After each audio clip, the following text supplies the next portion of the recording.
Société Rouchette, société familiale créée en 90 par mes parents. On est spécialisé dans la création et la distribution d'articles chaussants, plutôt à destination de la nature, donc les sabots, les bottes pour le jardin. Bref, toutes les activités de nature allant aussi jusqu'aux produits pour le bord de mer et pour les bateaux.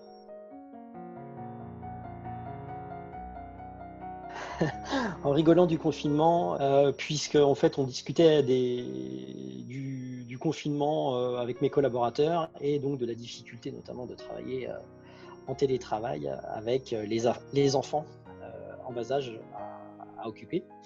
Et donc on s'est posé la question comment on pourrait être utile pour tous. Et l'idée est venue tout simplement dans un premier temps de faire un concours de dessin. Et puis ensuite est venue l'idée de se dire tiens, si on dessinait, on faisait dessiner aux enfants la botte de leurs rêves.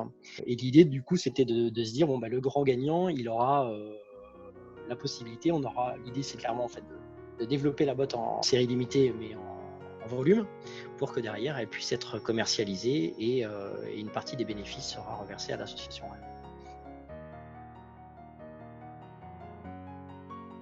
En fait, on a retenu 10 dessins et ensuite, les 10 dessins ont été soumis au vote du public. Donc là, il y a eu, je ne sais plus de 1500 ou 2000 votes pour les 2 dessins les plus sympas. Voilà.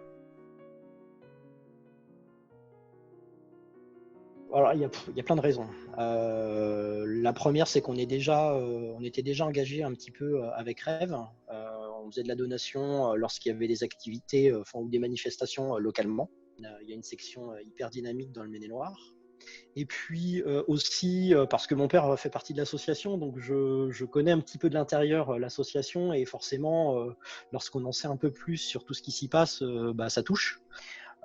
Et je trouvais intéressant, parce qu'on le fait aussi sur d'autres choses, de dire c'est bien, tu vas vendre des bottes pour enfants, mais est-ce que tu peux faire ça autrement? Est-ce que tu peux donner un peu de sens à tes actions? Et puis de sensibiliser aussi.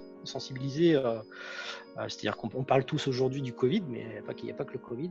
Il y a plein d'autres maladies en cours. Et c'est vrai que quand ça touche les enfants, ça choque un peu, quoi. Donc on avait envie de redonner, voilà. J'intègre systématiquement des actions qui ont du sens. Là, on va sortir une gamme, on va planter des arbres.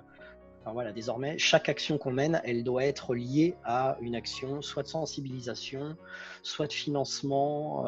Voilà. Moi, je considère qu'en tant que dirigeant, on a une forme de pouvoir de pouvoir informer, de pouvoir éveiller à notre niveau, qu'on s'entende. Mais moi, je prends ça comme une mission au même titre que de faire tourner une boîte, quoi, en fait. Et puis après, c'est plus moi ce qui m'anime à titre perso, mais je tirerais plus de fierté de me dire tiens, tu as contribué à réaliser le rêve de gamin, tiens, tu as planté tant d'arbres, tiens, tu as fait du ramassage plastique où tu as mis en avant telle cause, que véritablement, en finalité, avoir gagné pas mal d'argent, quoi.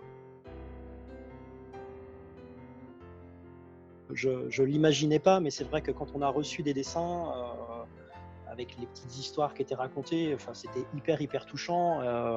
Je vais pas dire que j'ai lâché ma larme, mais c'était franchement hyper touchant. Et voilà, ça donne. On se dit qu'on n'a pas le droit de se plaindre, que ce qui se passe actuellement, c'est terrible pour tout le monde. Mais moi, ça m'a redonné de la force, en fait. Ça m'a boosté. Et donc, je les remercie pour ça. Et puis, c'est qu'un début. J'espère que peut-être il y aura d'autres actions dans le futur.